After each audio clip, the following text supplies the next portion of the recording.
Hello बेटा। कैसे हैं आप सब?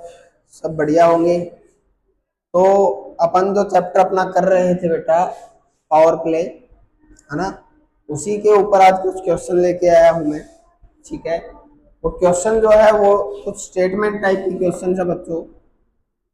अब मेरी बात को ध्यान से सुनिएगा। जो ये स्टेटमेंट टाइप के क्वेश्चन मैंने लिखे हैं, इनके अंदर अपने को बताने हैं तरीके, किसी भी चीज को करने के तरीके कैसे निकाले जाते हैं, है ना। तो उन्हीं के ऊपर ये क्वेश्चन है। दूसरा बेटा, जो ये तरीके निकालने का कॉन्सेप्ट है, ये 11th क्लास के अंदर फिर से आएगा, है ना। अगर आप 11th के अंदर नॉन मेडिकल लेते हैं तो 11th क्लास में फिर से आएगा। वहां पर इस चैप्टर का नाम हो जाता है परमुटेशन एंड कॉम्बिनेशन। ठीक है। पहले तरीके निकलेंगे और तरीके ही निकलते जाएंगे, फिर वो अलग अलग टाइप के निकलते हैं। वो भाई सीधी सी बात है, जब 11th क्लास में जाओगे, जब क्लास बढ़ रही है तो थोड़ा सा लेवल भी बढ़ेगा।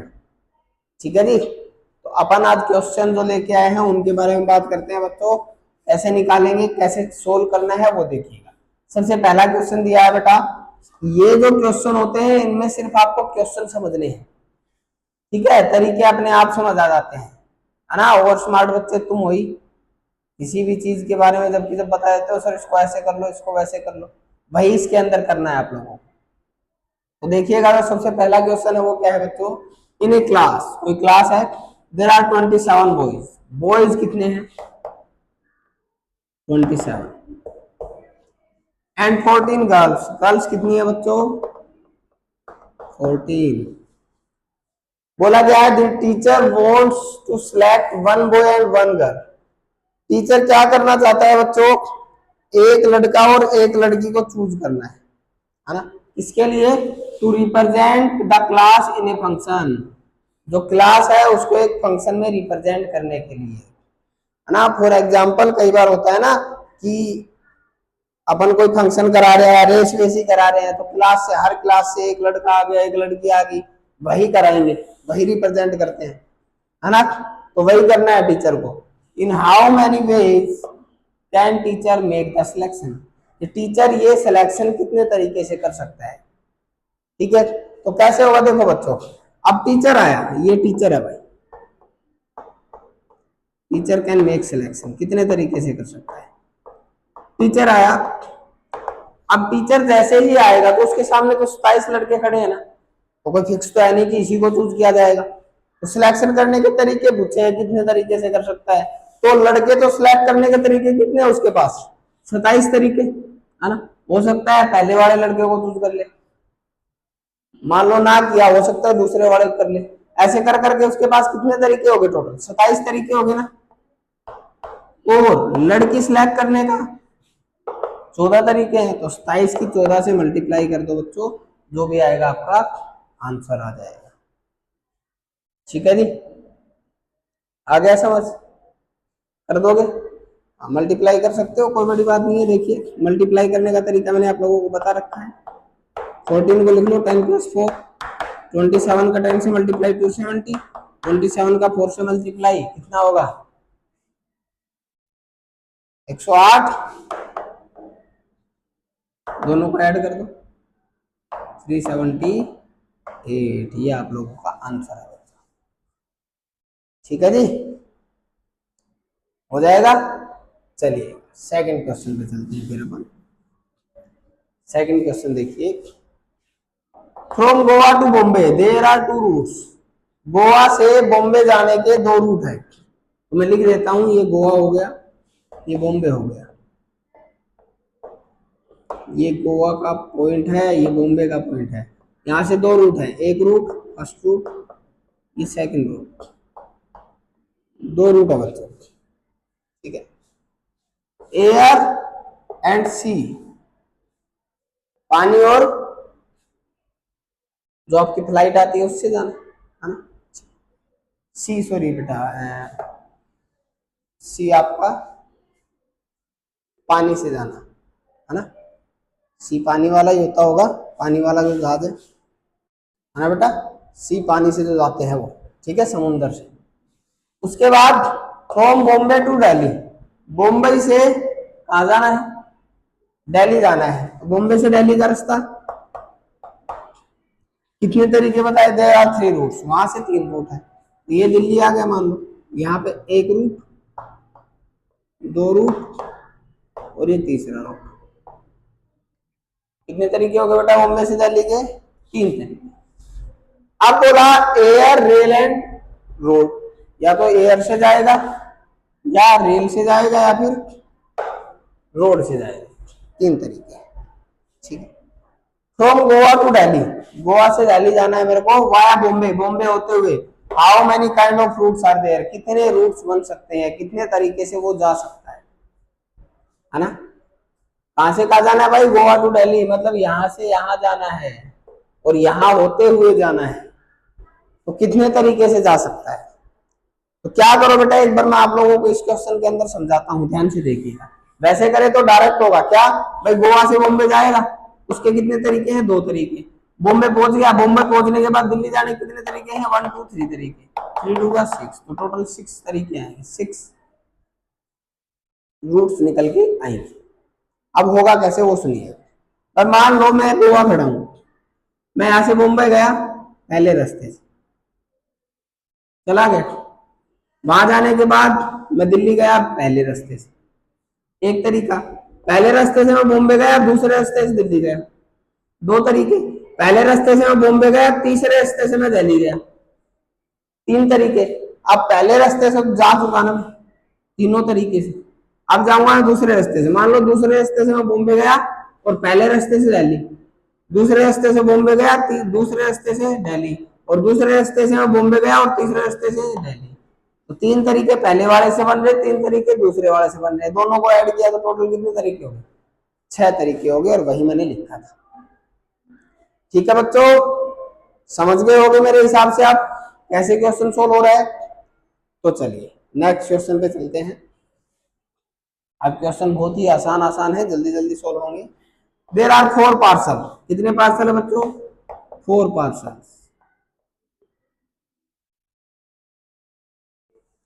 And 5 post office, post office कितने हैं? 5 है बच्चों।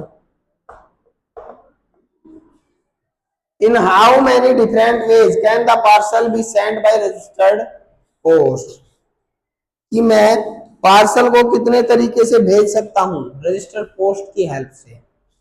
तो मैं सीधी सी बात है, मेरे पास 4 पार्सल है और 5 पोस्ट ऑफिस, तो कितने तरीके हो गए टोटल? 4 इंटू 5, ये तो होगा 4 पार्सल 5 पोस्ट ऑफिस, है ना। कितने तरीके हो गए? 20 तरीके हो गए। ठीक है, ऐसे ना करना चाहो तो ऐसे कर लो। मान लो मैंने पहला पार्सल लिया, तो पहले पार्सल को कितने पोस्ट ऑफिस पे भेज सकता हूँ मैं? 5 पे। ठीक है जी, मैंने दूसरा पार्सल लिया, कितने पोस्ट ऑफिस पे भेज सकता हूँ? 5 पोस्ट ऑफिस। तीसरा लिया, वो 5 पे जा सकता है, चौथा लिया वो 5 पे जा सकता है, चारों को जोड़ूंगा तो टोटल 20 तरीके हो गए। ठीक है जी, चले आप फोर्थ क्वेश्चन पे। चलिए फोर्थ क्वेश्चन देखिएगा बच्चों। A coin is tossed 5 times, fourth question में दिया है कि एक कॉइन है, उसको कितनी बार फेंका? 5 बार। एंड आउटकम्स आर रिकॉर्डेड, और जो आउटकम्स निकल के आए वो रिकॉर्ड कर लिए। How many possible outcomes are there, total possible outcome कितने पॉसिबल हैं। तो अब कॉइन की कहानी सुनिएगा बेटा। प्रोबेबिलिटी नाम का एक चैप्टर आता है, उसके अंदर आपको ढंग से पता लगता है। मान लो मैं एक सिंगल कॉइन फेंक रहा हूं, सिंगल कॉइन, क्या क्या आता है बच्चों? हेड आएगा या फिर टेल आएगा। मैंने 2 कॉइन्स फेंके, 2 कॉइन फेंके, क्या बनता है? या तो दोनों पे हेड, पहले पे हेड दूसरे पे टेल, पहले पे टेल दूसरे पे हेड, या फिर दोनों पे टेल, ये बनता है। तीसरा केस, 3 कॉइन फेंके बच्चों ने, क्या क्या बनेंगे? हेड हेड टेल, है ना। सॉरी, हेड हेड हेड ले लो सबसे पहले, हेड हेड टेल, फिर बच्चों हेड टेल हेड, फिर बच्चों हेड टेल टेल, 4 हो गए। फिर क्या आएगा बच्चों? टेल हेड हेड, फिर आएगा टेल हेड टेल, फिर आएगा बच्चों टेल टेल हेड, और फिर आएगा टेल टेल टेल। ये 8 आउटकम्स बन रहे हैं। तो आप एक चीज के अंदर ध्यान से देखिएगा, क्या होगा? वो मैं आपको उसमें भी समझाऊंगा, अलग तरीके से भी समझाऊंगा, पहले ये समझ लो काम की चीज है, आगे तक काम आएगी, इसीलिए ये समझा रहा हूँ। बेटा जब मैंने सिंगल कोइन फेंका तो 2 आउटकम्स है, 2 कोइन फेंके तो 4 आउटकम्स आए, 3 कोइन फेंके तो 8 आउटकम्स आए। तो हो क्या रहा है भाई, जितनी बार फेंक रहा हूं उसको 2 की पावर में लिख रहा हूं ना मैं भाई, 2 की पावर, एक बार फेंका, 2 बार फेंका तो 2 की पावर 2, 3 बार फेंका तो 2 की पावर 3, 8 ही तो होता है। 4 बार फेंकूंगा 2 की पावर 4, 5 बार फेंकूंगा 2 की पावर 5, यही तो आउटकम सारे है ना। तो आउटकम्स कितने आएंगे उसका बच्चों डायरेक्ट जो फॉर्मूला होता है वो होता है बच्चों m की पावर n। m होता है आउटकम्स इन सिंगल थ्रो, कि एक बार मैं किसी चीज को फेंक रहा हूं तो कितने आउटकम्स आ रहे हैं। ये सिर्फ कोइन के लिए नहीं बता रहा, मैं हर एक चीज के लिए बता रहा हूं। एक बार मैंने किसी चीज को फेंका तो कितने आउटकम्स आ रहे हैं, और n होता है नंबर ऑफ थ्रोज, किसी चीज को कितनी बार फेंका गया है। तो अब मेरे पास कोइन था तो कोइन को एक बार फेंकूंगा तो 2 आउटकम्स आते हैं, कितनी बार फेंका 5 टाइम्स, तो 2 का पावर 5 कितना होता है बच्चों 32, यही आपका आंसर है, 32 आउटकम्स आएंगे। अब सुनो इसका दूसरा तरीका, भाई मेरे पास 5 कोइन थे, मान लो मैंने पहले कोइन को फेंका तो क्या क्या आ सकता है, टिल 2 आउटकम्स, इनटू दूसरे को फेंका तो भी 2 आउटकम्स, तीसरे को फेंका तो भी 2 आउटकम्स, चौथे को फेंका तो भी, और पांचवे को फेंका तो भी। तो 2 को कितनी बार गुना किया 5 बार, मतलब 2 का पावर 5 हो गया, और 2 का पावर 5 कितना होता है बच्चों 32 ही होता है। ठीक है जी, आ गया होगा समझ। चलो अगले पे चलते हैं, फिफ्थ क्वेश्चन। फिर देखिएगा 12 स्टूडेंट्स compete इन ए रेस, 12 बच्चे हैं बच्चों है ना, क्या कर रहे हैं रेस में हिस्सा ले रहे हैं, इस रेस के अंदर हिस्सा ले रहे हैं। In how many ways first 3 prizes be given, कितने तरीके से पहले 3 प्राइज दिए जा सकते हैं, सिर्फ पहले 3 प्राइज का बताना है बच्चों मेरे को। तो अब एक बात सोचो, मान लो जब रेस होती है तो क्या करते हैं, पहला दूसरा तीसरा उन 3 को प्राइज दिया जाता है ना, gold medal silver medal bronze medal, ये तो होता है ना। तो वही मेरे को बताना है कि कितने तरीके से मैं दे सकता हूं। तो भाई फर्स्ट कौन कौन आ सकता है, फर्स्ट कौन कौन आ सकता है सबसे पहले ये बता दीजिए। 12 में से कोई भी एक आ सकता है, तो मतलब 12 के 12 बच्चों में से कोई भी एक आएगा ना, तो मतलब फर्स्ट आने के तरीके, फर्स्ट मेडल देने का तरीका 12 तरीके हैं, 12 में से किसी को भी मिल सकता है। ठीक है जी, अब फर्स्ट एक बच्चा आ चुका है, तो अब सेकंड जो फर्स्ट आया वो सेकंड तो नहीं आ सकता ना, तो सेकंड अब 11 बच्चों में से आएंगे, तो मतलब सेकंड मेडल देने का तरीका 11 है। और अब थर्ड आने का, भाई जो फर्स्ट आ लिया सेकंड आ लिया वो थर्ड तो आ ही नहीं सकते, तो 2 बच्चे तो आ चुके ना, 10 बच्चे बचे, तो 10 में से कोई एक क्या आएगा बच्चों थर्ड आएगा। इनको मल्टीप्लाई कर दीजिए 1320, ये आपका आंसर आ गया। ये आपके पहले 3 मेडल देने के तरीके आ गए। आप लोगों को प्रॉपरली लिखना है बच्चा, ठीक है।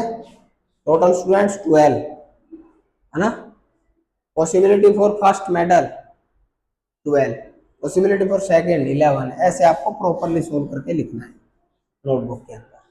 ठीक है जी, चलिएगा 6th क्वेश्चन पे चलते हैं। In how many ways 6 person be seated in a row, कि कितने तरीके से 6 लोग जो हैं वो एक लाइन में बैठ सकते हैं। तो भाई मैंने लाइन बना दी, ये मेरी एक सीधी लाइन है, इसमें 6 बच्चे बैठाने या 6 लोग बैठाने, तो अब मेरे पास 6 के 6 लोग इधर साइड में खड़े होंगे ना, A B C D E, यहाँ 6 लोग खड़े हैं। तो अब मैं जब पहली पोजीशन में बैठाने की बात करूंगा तो मैं कितनों को बैठा सकता हूँ, इनमें से जो 6 में से तो एक आएगा, तो मतलब पहली पोजीशन के लिए मेरे पास कितने लोग हैं 6 लोग हैं। अब एक तो यहाँ बैठ चुका ना बच्चों, तो सेकंड के लिए कितने लोग बचे, एक तो बैठ चुका, 5 ही तो बचे, तो यहाँ पर 5 पॉसिबिलिटी है।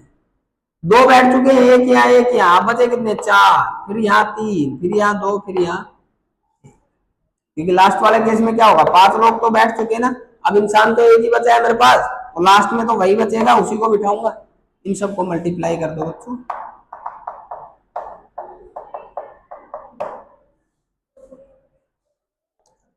6 5 30, 34 120, 123, 360, 362, 720, ये आपका आंसर है बच्चों। ठीक है जी, समझ आ गया होगा। लास्ट क्वेश्चन पे चलते हैं ना। लास्ट क्वेश्चन देखिएगा बच्चों, ए मोबाइल नंबर हैज 10 डिजिट्स, कोई मोबाइल नंबर है उसके 10 डिजिट है ना। आपके मोबाइल नंबर आप लोगों ने देखे होंगे 10 ही नंबर होते हैं ना, वही इसमें बात हो रही है। With left most digit a non zero number, तो सबसे लेफ्ट वाला नंबर है वो जीरो नहीं हो सकता। आपने भी देखा होगा आपका जो सबसे लेफ्ट वाला नंबर होता है वो कभी भी जीरो नहीं होता। अगर जीरो हो गया तो 9 ही तो नंबर बचेंगे, फिर 9 ही डिजिट बचेंगे, है ना। How many 10 digit mobile numbers are possible, 10 digit के पूरे कितने मोबाइल नंबर बन सकते हैं। तो देखिए बच्चों, 1 2 3 4 5 6 7 8 9 10, 10 हो गए ना। अब यहाँ पर जीरो नहीं आ सकता, टोटल नंबर क्या क्या होते हैं, 0 1 2 3 4 5 6 7 8 9, इन्हीं से तो बनते हैं मोबाइल नंबर।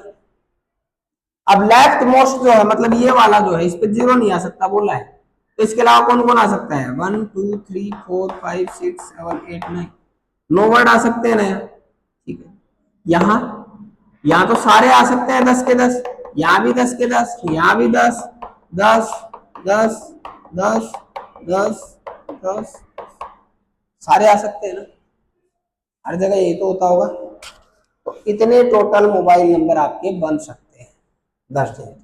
कितना आ गया, 9 इंटू 10 का पावर 9, 10 9 बार आया है देखो, तो 9 इंटू 10 का पावर 9। तो अगर आप लिखोगे क्या, 10 digit mobile numbers which are possible that is equals to 9 into 10 का पावर 9। ठीक है बच्चों, तो ये जो आपका पावर प्ले चैप्टर था ये कंप्लीट हो चुका है। इसके अंदर ये एक ही टाइप बचा था बस, बाकी सारे टाइप के क्वेश्चन मैं आप लोगों को करा चुका। तो ये अच्छे से कंप्लीट कर लेना, कंप्लीट चैप्टर आप लोगों को कर लेना है। दूसरा जो नेक्स्ट लेक्चर आएगा बच्चों अपना, उसके अंदर मैं आप लोगों को एक क्विक रिवीजन दूंगा इस चैप्टर का, है ना। क्विक रिवीजन का मतलब क्या है बच्चों, किस किस टाइप के क्वेश्चन इसके अंदर आए हैं वो सारे टाइप के क्वेश्चन मैं आप लोगों को एक एक दो दो कराऊंगा। तो आज के लिए इतना ही।